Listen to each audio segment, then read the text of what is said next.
అమరావతి రాజధానిగా ఖరారు చేస్తూ కేంద్ర ప్రభుత్వం గెజిట్ నోటిఫికేషన్ ఇచ్చినటువంటి ఈ సందర్భంలో వైఎస్ఆర్ కాంగ్రెస్ పార్టీ మావిగన్ పేరుతో కొత్త రాజధాని ప్రాంతాన్ని తెరపైకి తీసుకొచ్చింది. కూటమిలో ఇప్పుడు గుబులు రేపుతుంది. ఇది మచిలీపట్నం, విజయవాడ, గుంటూరుతో కూడినటువంటి ఈ ప్రాంతాన్ని అభివృద్ధి చేస్తే అమరావతిలో పెట్టే ఖర్చు తప్పుతుందని, రాష్ట్ర ప్రజలపై భారం కూడా పడదని వైఎస్ జగన్ చేసినటువంటి ఈ ప్రతిపాదన పైన రాష్ట్రంలో ఇప్పుడు అనుకూలం, వ్యతిరేకం చర్చలు జరుగుతున్నాయి రాష్ట్రం అంతా కూడా. అయితే ఇప్పుడు అనుకూల చర్చలు అయితే అనుకూలంగా ఉన్నటువంటి వారి మాట రోజు రోజుకు పెరుగుతుంది. ఆల్రెడీగా గ్రోత్ ఇంజిన్ ఉంది అనేటటువంటిది. అయితే ఈ నేపథ్యంలో వైసీపీ మాజీ ఎంపీ కూడా స్పందించారు దీనిపైన.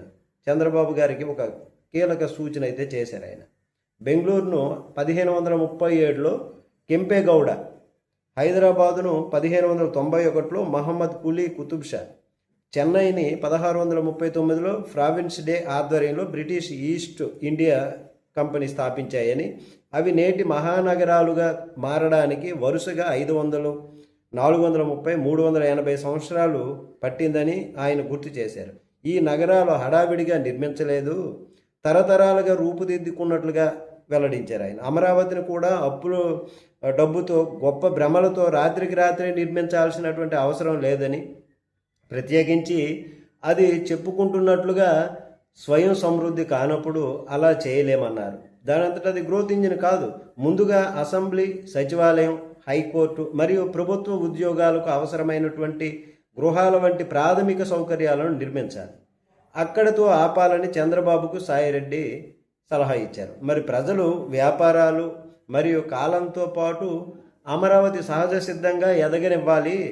ఒక రాజధాని నగరం బలం నుండి ఎదగాలి, అప్పుల నుండి కాదన్నారు. ఆకర్షణీయమైనటువంటి డిజైన్లు, భారీ మౌలిక సదుపాయాలపైన విచక్షణ లేకుండా ఖర్చు చేయడం అది ఆర్థిక భారం పడుతుంది, దార్శనికత కాదు అని, అది ఆర్థిక బాధ్యత రాహిత్యమే అని ఆయన చెప్పుకొచ్చారు.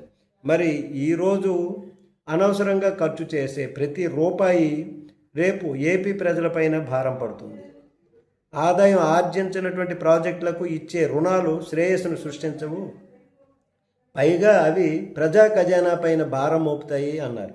పరిపాలనకు కార్యాచరణ అవసరం, ఆడంబరమైనటువంటి కట్టడాలు కాదని కూడా సలహా ఇచ్చారు. చంద్రబాబు ప్రభుత్వం జాగ్రత్తను విస్మరించింది అంటే అమరావతి ఒక ఆదర్శ రాజధానిగా కాకుండా ఒక భారీ దుబారా కట్టడంగానే మారే ప్రమాదం ఉంది. ఇది ఆర్థిక భారం అయ్యి రాష్ట్రం నాశనం అయ్యేటటువంటి, ఆర్థికంగా నాశనం అయ్యేటటువంటి అవకాశం ఉంది అని చెప్పారు. నమస్తే.